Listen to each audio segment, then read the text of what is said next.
The story begins, not in the summer of 1972, but 30 years later, when a woman walking through a quiet park stumbled upon something hidden under decades of leaves and moss. It was a bicycle, its paint faded to a ghost of its original color, its frame swallowed by rust. To her, it was not just an abandoned object, it was the first real piece of evidence in a mystery that had consumed her life. For 30 years she had searched for her sister, chased every rumor, and followed every false lead. Now, standing in that clearing, she realized she had finally found something that could tell her what happened on the day her sister vanished. The answers would come, but they would carry truths she wished she had never uncovered. What happened to the young nurse who left work one warm afternoon and never came home? Why did it take 3 decades before her sister found the first undeniable trace of her? If you want to uncover the truth behind these questions, like this video, subscribe to my channel Unscripted Tales. Tell me in the comments from which city you are watching this story, and help us reach 5,000 likes so we can bring more of these untold cases into the light. In the summer of 1972, Rochester, New York, seemed untouched by the dangers that would later become part of its history. Tree-lined streets framed rows of neat homes, their front porches draped in the colors of hanging flower baskets. Children played freely, their laughter carrying through the neighborhood as the light faded in the evenings. Neighbors greeted each other warmly, and doors were left unlocked without fear. At the center of this calm was St. Mary's Hospital, a modest but vital institution where staff worked tirelessly and often knew the families they treated. Among the nurses at St.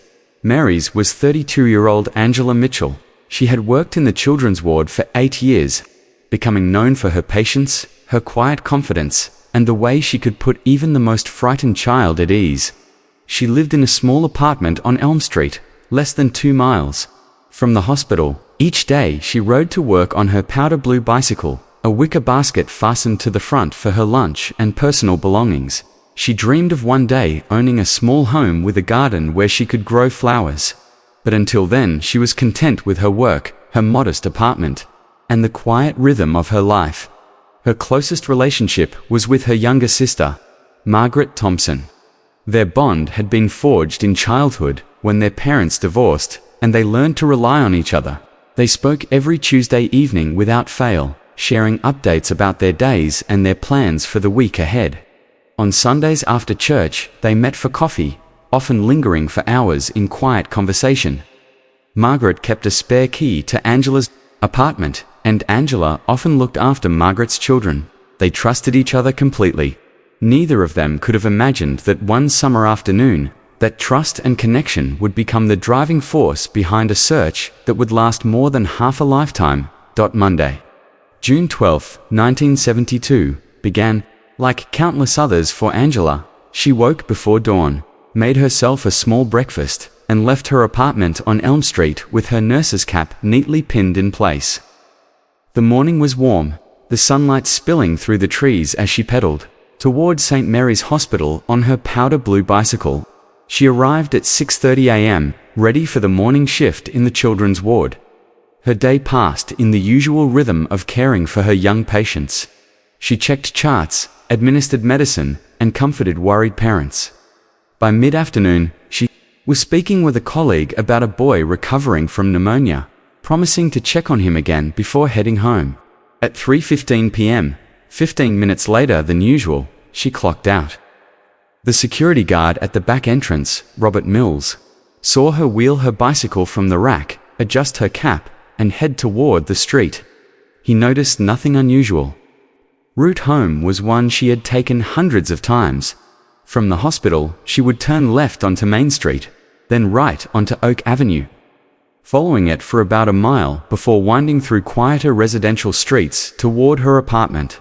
It was a short and familiar journey, a path she could have traveled almost without thinking. At around 3:30 p.m., Mrs. Eleanor Hutchins was watering the flowers in her front garden on Oak Avenue when she saw Angela pass by. She waved and Angela smiled in return. Her bicycle basket bounced slightly as she rode past, her white nurse's cap still perfectly in place despite the summer breeze. That brief moment was the last confirmed sighting of Angela Mitchell alive. When 6 o'clock came and there was no call from Angela, Margaret felt the first flicker of unease. Her sister had never once forgotten to check in after a shift. She tried calling Angela's apartment, no answer. By 7:30 p.m., Margaret drove across town, climbed the narrow stairs to Angela's door, and knocked. The hallway echoed with silence. Using her spare key, she stepped inside. The apartment was as neat as always. The morning coffee cup had been washed and put away. The bed was made, and the uniform for the next day hung ready in the closet. But there was no sign that Angela had returned after work. Margaret called the hospital, but they confirmed that Angela had left at her usual time and had mentioned no plans to go anywhere else. As the evening darkened, Margaret's unease hardened into fear. At 8:45 p.m., she called the Rochester Police Department. The desk sergeant listened, then told her that adult women sometimes choose to leave without telling anyone. He advised her to wait 24 hours before filing a missing person report. Margaret tried to explain that her sister was responsible, steady, and would never vanish without a word. The sergeant's tone stayed flat, unmoved. Margaret hung up the phone, feeling more alone than she had in years. She knew Angela, and she knew something was wrong. What she did not know yet was how quickly the hours ahead would turn her quiet city into a place she could no longer trust by the next morning. Margaret could no longer wait. Angela's bed had been untouched, her purse still hanging by the door, and her bicycle nowhere to be found. Margaret called in sick to work and began retracing her sister's route from the hospital to Elm Street. She walked along the sidewalks, where Angela's tires should have rolled, looking for anything out of place. At every shop, every corner, she asked if anyone had seen her. Some remembered her smile, others shook their heads. But no one had seen her after she passed Oak Avenue. Margaret knocked on doors, speaking to neighbors who might have been outside that afternoon. Mrs. Hutchkins repeated her story of waving to Angela around 3:30. Beyond that point, the trail went cold. Margaret scribbled notes in a small notebook, desperate to keep every detail in order. She began posting handwritten flyers on telephone poles, in shop windows, and at bus stops. The words were simple: missing. Angela Mitchell, 32 years old, nurse at St. Mary's Hospital. Last seen Monday, June 12th, on a powder blue bicycle. It was not until 48 hours had passed that the Rochester Police Department officially opened a missing person case. Detective Frank Morrison was assigned to lead it. He was a 15-year veteran with a steady manner, but he admitted early on that most adults who disappear either return on their own or leave by choice. Margaret pushed him to see that Angela was different. She had no reason to run, no secret troubles, no debts or hidden relationships. Morrison began interviews with Angela's co-workers, neighbors, and friends. Every description was the same. Angela was steady, caring, and devoted to her work. No one recalled any unusual behavior in the days before she vanished. He checked local bus stations and train terminals, spoke to taxi drivers, and contacted police in nearby towns. Each lead dissolved into nothing. As word spread, the community stepped forward. Nurses from St. Mary's offered their time, forming search parties that combed through parks, wooded areas, and vacant buildings. The local newspaper placed Angela's photograph on the front page. Churches held prayer vigils, asking for her safe return. Businesses donated food and water to the volunteers. People who had never met Angela walked shoulder to shoulder through fields and along riverbanks, calling her name into the summer air. But with every passing day, the hope that she might be found alive began to dim. Tips came in, but most were false. A store clerk claimed to have served her ice cream days after the disappearance. A bus driver thought she had boarded for Buffalo. Each time, Margaret felt her heart lift, only to have it sink when Morrison called with the truth. The sightings were mistakes. The people were not her sister. Margaret kept searching, refusing to let Angela's name fade from people's minds. She had no way of knowing that the days ahead would bring more confusion. As stories began to clash and the truth became harder to find, by the morning after Angela disappeared, Margaret knew waiting was no longer an option. She called in sick to work, took her small notebook, and set out to retrace every step of her sister's route from St. Mary's Hospital to Elm Street. She stopped at shop entrances, spoke to pedestrians, and knocked on doors, asking if anyone had seen Angela the previous afternoon. Some people remembered her familiar smile, others had no memory at all. But no one could say where she went after passing Oak Avenue.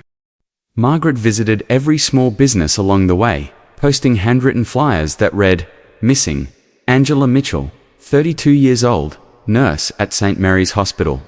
Last seen Monday, June 12th, riding a powder blue bicycle." She taped them to telephone poles, store windows, and bus stops. The image of Angela's warm expression and neat nurse's uniform looked out over the streets where she had once traveled daily. 40-8 hours later, the Rochester Police Department formally opened a missing person case.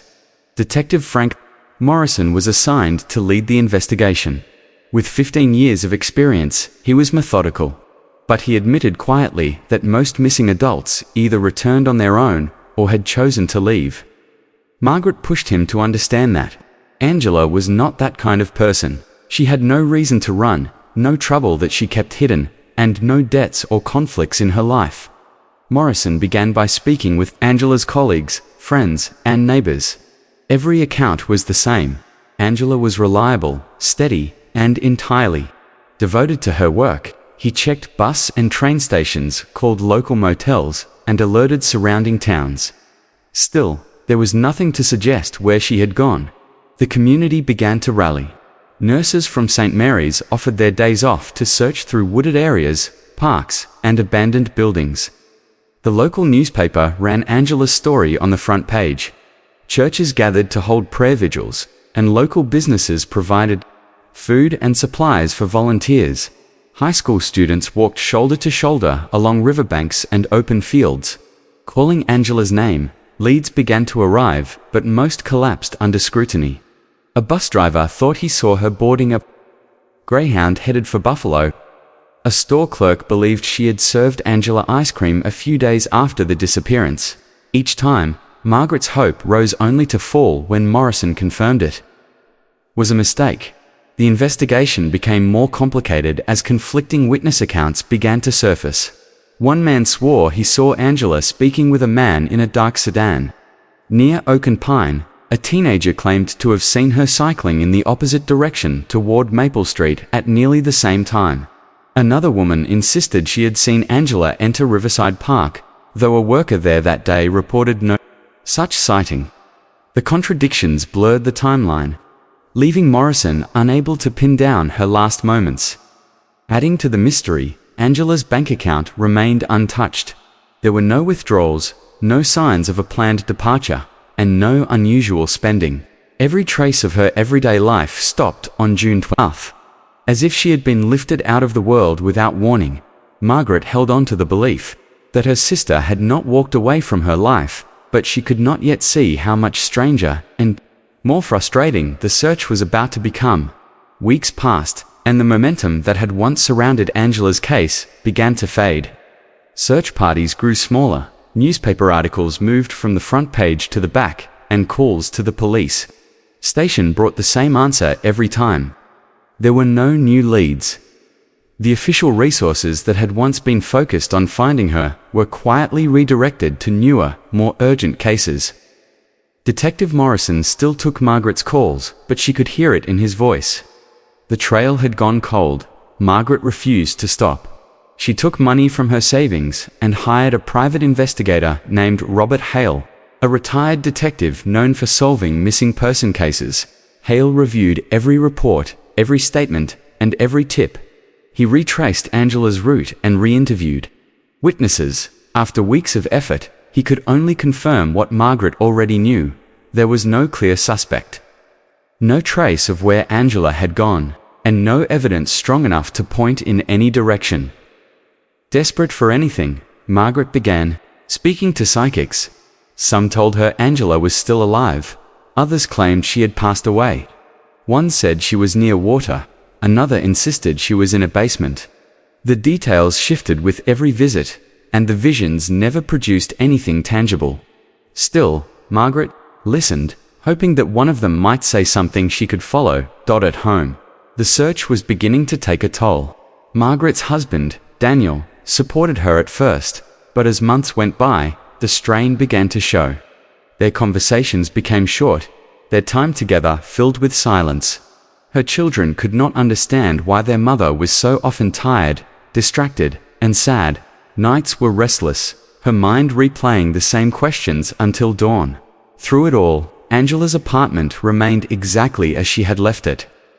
Margaret paid the rent each month, watered the plants, dusted the shelves, and kept her sister's books stacked neatly by the bed. Angela's nursing uniforms still hung in the closet, and her favorite coffee mug waited on the kitchen shelf. Walking into that space was like stepping into a paused moment in time. Margaret could not bring herself to change. Even with the world moving on, Margaret's determination only grew stronger. She knew something had happened to her sister, and she was willing to search for as long as it took. She had no idea that decades later, she would walk a path that would lead her straight to something she had been looking for since that summer day. 30 years had passed since Angela vanished, and Margaret's life had changed in ways she could never have imagined back then. Her children were grown, her marriage had ended, and she found herself moving back to Rochester after her divorce. The city looked different now. New buildings stood where old ones had been, streets had changed, and the quiet charm of the 70s had been replaced by the busier rhythm of modern life. Yet one thing had not changed. Margaret still carried the weight of that. Summer afternoon in 1972, she decided she could not return to the city without retracing Angela's last known path. On a crisp October morning, she set out on foot from what had once been the entrance to St. Mary's Hospital. She followed the route her sister had taken countless times, imagining the sound of bicycle tires on the pavement, the sway of the wicker basket on the front. As she reached the area near Angela's old apartment, she noticed something unfamiliar. A public park now covered a section of land she did not remember being open to the public. Curious, she wandered through it. The main walking paths were clean and lined with benches, but it was a narrower, overgrown trail branching away from the others that caught her attention. The path was rough and half hidden, as though it had not been used in years. She followed it into a more secluded part of the park, the noise of the nearby streets fading behind her. The trail ended in a small clearing surrounded by tall oaks. There, tangled in vines and buried beneath fallen leaves, was the outline of a bicycle. Margaret's heart began to race as she stepped closer. The frame was powder blue, its paint faded and chipped from years in the weather. The wicker basket on the handlebars had collapsed into rotted fragments, but the shape was still recognizable. She knelt beside it, brushing away the dirt and leaves. It looked exactly like Angela's. Margaret remembered that Angela had registered her bicycle with hospital security. Somewhere on the frame would be a stamped serial number. She searched the rusted metal until she found it. The numbers were faint, but still readable. She pulled out the worn notebook she had kept since the summer her sister vanished, turning to the page where she had written down the number from the hospital records. It was a perfect match. Margaret called the police immediately. Within the hour, Detective Lisa Rodriguez arrived with an evidence team. Rodriguez listened carefully as Margaret explained the significance of the bicycle. Photographs were taken, the serial number confirmed, and the bicycle was carried away for examination. After decades of silence, Angela's case was officially reopened. Margaret did not yet know that the clearing where she had found the bicycle held more than just this one clue. Something else connected to her sister had been hidden there all along. Detective Lisa Rodriguez began piecing together the history of the land where Angela's bicycle had been found. The city park had not always been public property. Decades earlier, it had been part of a private estate owned by a man named Walter Brennan. He had lived in a small weathered house on the far edge of the property from 1968 until the mid-1980s. Neighbors from that time remembered him as a man who kept to himself, rarely seen in town, and even less willing to speak with strangers. He posted no trespassing signs along the fence line and did not welcome visitors, dug deeper. Brennan's past began to reveal troubling details. Before buying the land, he had worked as a maintenance supervisor at the old Riverside State Mental Hospital, a large institution that had since been shut down. His employment there ended in 1969, and the reason was buried in a file that had survived in the archives. He had been fired after repeated complaints from female staff and even patients, who accused him of entering rooms without permission and making inappropriate remarks. No charges had been filed, but the record was clear, enough to raise suspicion. Rodriguez also found that Brennan's name had surfaced during the original investigation into Angela's disappearance. At the time, he had provided an alibi, claiming he was out of town the day she vanished. The police, in 1972, had accepted his statement and moved on, but his name appeared elsewhere tied loosely to other cases of missing women between the mid-1960s and the late 1970s. Each case had ended the same way: no suspects, no arrests, and no trace of the women ever being found. The more Rodriguez mapped the timeline, the more unsettling the pattern became. The disappearances overlapped with the years Brennan lived on the property and the years he had access to areas through his work at the hospital. Young women, all in the same general age range, had simply vanished, some from areas not far from where Angela's trail had gone cold. Margaret listened quietly as Rodriguez shared what she had learned. The name Walter Brennan meant nothing to her. Yet now it was tied to the place where Angela's bicycle had been hidden for 3 decades. Something about that connection felt too deliberate to ignore. And somewhere in that history of silence and shadows was the reason. Angela had never made it home. Margaret could not rest, knowing that the man who once owned the land where Angela's bicycle had been found was tied to other disappearances. She began spending hours at the public library, digging through old property records and newspaper archives. The more she searched, the more she learned about Walter Brennan's quiet but unsettling presence in the region. He had owned not just the parkland but several other properties over the years, often purchasing them under different business names, which made his trail harder to follow. Margaret began mapping each property, marking them on a large sheet of paper she kept on her kitchen table. Beside each location, she wrote the name of a missing woman who had disappeared nearby. The pattern that emerged sent a chill through her. These were not scattered events. The disappearances seemed to follow Brennan wherever he lived or worked. One autumn afternoon, Margaret returned to the park. This time, she carried old survey maps that showed the boundaries of Brennan's property before the city bought it. The maps revealed something she had missed before. The clearing where Angela's bicycle had been found was close to where an outbuilding had once stood. According to old records, it had been a maintenance shed Brennan used to store tools and equipment. The shed was long gone, but its concrete foundation still sat hidden under weeds and soil. Margaret stepped carefully around the cracked foundation, scanning the ground.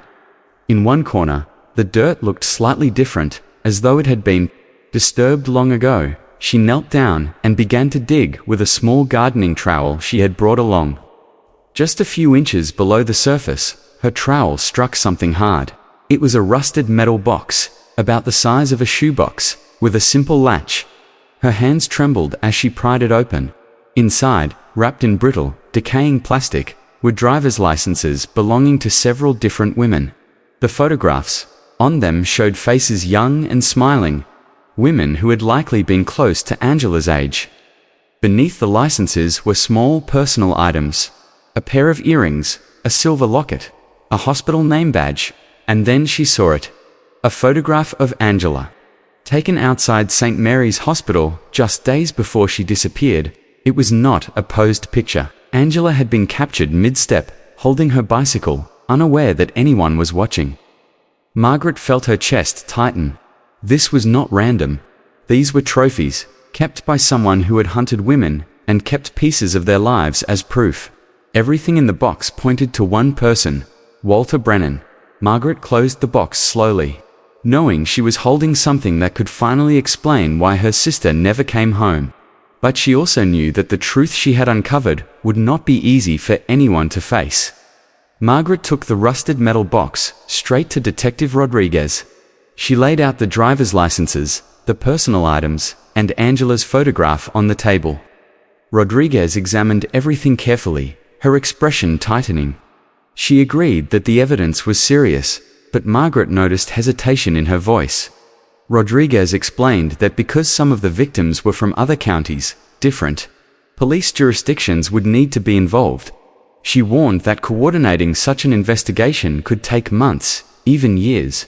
Margaret felt frustration building. She had placed the most important discovery of her life into the hands of the police, yet it seemed the momentum was already slowing under the weight of procedure.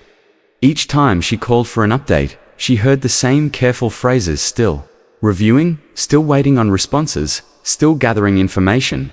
It was as if the urgency of finding answers for Angela and the other women was being buried under stacks of paperwork. Determined not to let the trail fade again, Margaret contacted Channel 8 News. A reporter came to her home, listened to her story, and filmed the metal box with its contents spread across her dining table. They aired the segment under the headline, "Cold Case Breakthrough. Sister of Missing Nurse Uncovers Disturbing Evidence."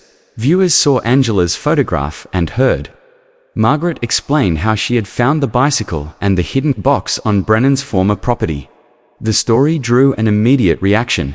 The station was flooded with calls from people who remembered strange encounters with Walter Brennan, or who knew of other missing women from that era, but not all responses were supportive. Margaret began to feel the weight of pushback from officials. Some questioned her methods, accusing her of interfering with an active investigation. Others seemed more concerned about the reputation of the city than the truth about its past. When Margaret pressed for more information about the original 1972 investigation, she was told certain files could not be found. Key witness statements were missing, and evidence logs were incomplete. It was as though pieces of Angela's case had been quietly removed or lost over the years. The thought that her sister's disappearance might have been mishandled or even deliberately buried made Margaret's resolve harden. The walls of silence she was pushing against were stronger than she had imagined, but she had already decided that no amount of resistance would stop her. What she had uncovered so far was only the beginning, and she was ready to confront whatever truths had been hidden for decades. Margaret spent countless nights replaying everything she had learned. The photographs, the driver's licenses, the personal items, they all told the same story. Walter Brennan had been watching Angela. The photograph taken outside St. Mary's Hospital proved it. It was only 2 days before she vanished, and the angle of the shot showed she had no idea it was being taken. It was not difficult to imagine what might have happened on that warm afternoon in June 1972. Brennan could have been waiting somewhere along Angela's familiar route home, parked on a side street or standing where the quiet roads began. He may have used his vehicle to block her path or found some way to convince her to stop. From there, she would have been taken to his property. The same property where her bicycle would be hidden for the next 30 years. Margaret believed her sister had been kept there, possibly in the shed whose broken foundation still remained. In time, Brennan would have silenced her permanently. Where he may have buried her, or what he did to remove other traces, would never be known. The land had changed too much over the decades, and Brennan himself had died in 1995. Taking his secrets with him, the evidence in the metal box made it clear that Angela was not his only victim. The other driver's licenses and belongings pointed to a pattern that stretched back years, perhaps longer than anyone had realized. Women who had vanished without a trace, their stories lost in old headlines and forgotten files, had all been part of his hunting ground. Margaret knew the exact details of Angela's final hours could never be proven now. Time had stripped away too much. Witnesses had aged, records had vanished, and the one person who could have given a full confession was gone. Still, she was certain she finally understood what had happened. And with that understanding came another decision whether to accept this as the end of the search, or use what she had learned to fight for something bigger. when the dust of the investigation finally settled, one truth remained unshakable. There would be no trial, no courtroom, and no chance to see Walter Brennan answer for what he had done. He had been dead for years, buried without ever being held accountable. For Margaret, it was a bitter reality. She had spent 3 decades searching for answers, and when she finally found them, the man responsible was beyond the reach of justice. Yet, in the silence that followed, she realized that even if the law could not punish Brennan, the truth itself had power. She now knew what had happened to Angela. The painful uncertainty that had followed her for half her life was gone. It was not the ending she had hoped for, but it was an ending she could live with. Margaret refused to let Angela's story fade into the background of forgotten cold cases. She established a foundation in her sister's name to support the families of missing persons, offering them resources, guidance, and hope. She became an advocate for reform, pushing for stronger laws on record-keeping, extended statutes of limitations, and better coordination between jurisdictions so other families would not be left in the dark for decades. In every speech she gave, Margaret spoke about the dangers of institutional neglect. She reminded people that Angela had disappeared in a city where everyone thought they were safe, in a community where doors stayed unlocked and neighbors trusted one another. She made sure her sister's name was spoken alongside the names of the other women linked to Brennan's pattern of violence. Angela's story became more than a mystery. It became a reminder of how easily a predator could hide in plain sight, and how slowly truth could come to light when institutions chose comfort over accountability. Margaret knew she could never erase the horror of what had happened, but she could make sure it was never forgotten. To the public, Angela Mitchell was another cold case. To Margaret, she was a sister, a friend, and the reason she had spent 30 years refusing to give up. The discovery of that rusted bicycle and the box buried in the dirt had not only uncovered the truth about Angela's fate, it had exposed the cracks in a system that had failed her from the start. If you are still watching this story, it means this story deserves your like and subscribe. Please help me complete 5,000 likes because this is a challenge from my mother, and it is totally free. Comment done after you do, and tell me in the comments from which city you are watching this story.